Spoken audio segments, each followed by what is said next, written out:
C'est une taxe du président américain qui pourrait avoir de lourdes conséquences sur les vignerons de notre département. Donald Trump a annoncé une hausse de 25% des droits de douane sur les produits européens. Une taxe qui inquiète et menace forcément nos viticulteurs. Exemple à Ampuis, à la Maison Guigal. Hugo Caprioli avec Maëva Comsi. Vous avez ici une commande préparée à destination des États-Unis, voilà, comme on peut préparer à peu près tous les jours.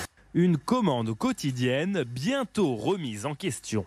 En cause, la possible taxation à hauteur de 25% des produits européens vers les États-Unis.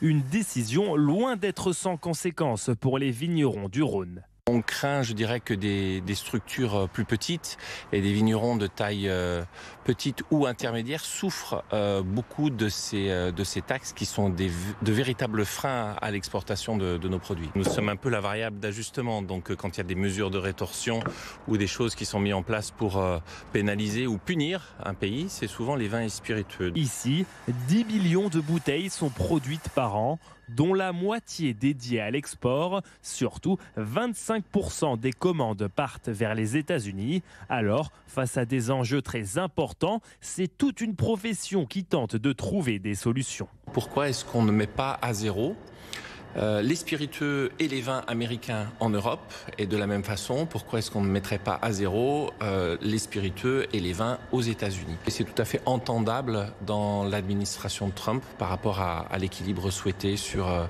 les imports et les exports. Pour l'heure, la date d'entrée en vigueur de cette taxe n'est pas encore connue.